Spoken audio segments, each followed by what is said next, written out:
Bonjour à tous, aujourd'hui j'ai pour vous un défi artistique qui va vous demander de la concentration, mais aussi beaucoup de créativité. Je vous lance le défi de créer votre propre mandala. Le mandala, c'est un mot sanskrit qui veut dire cercle et qui désigne un dessin circulaire dans lequel on retrouve des formes, des symboles et des couleurs. Il y en a pour qui ça a une signification religieuse, mais c'est aussi devenu un symbole très populaire dans le monde des arts, de la mode, de la décoration, même du tatouage. On peut acheter des livres de mandala qu'on peut colorier, on peut en imprimer en ligne, mais je me suis dit que ça pourrait passer le temps de le faire de A à Z à la maison et ça prend seulement quelques items, une feuille de papier, un crayon à mine, si vous en avez un, c'est mieux pour effacer les erreurs, un crayon à encre noire, pointe semi-fine, et puis des crayons de couleur, ça peut être des crayons feutres ou autres, c'est comme vous voulez.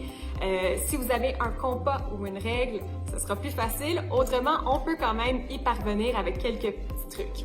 Alors pour commencer, vous allez devoir déterminer le centre d'une feuille de papier et vous allez devoir faire un cercle autour. Donc, vous pouvez vous servir d'un compas. Moi, j'en avais pas, donc je me suis improvisé un compas avec une ficelle attachée à un crayon.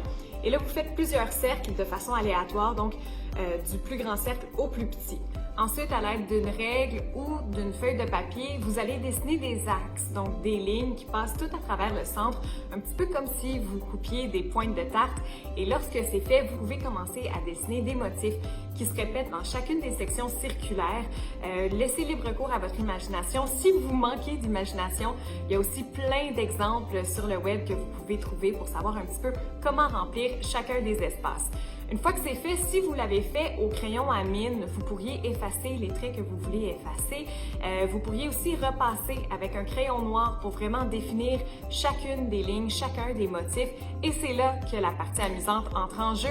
Vous pouvez colorier votre mandala. Donc, vous pouvez choisir les couleurs que vous voulez, le style de crayon de couleur que vous aimez. Et puis, au final, ça vous donne un joli mandala.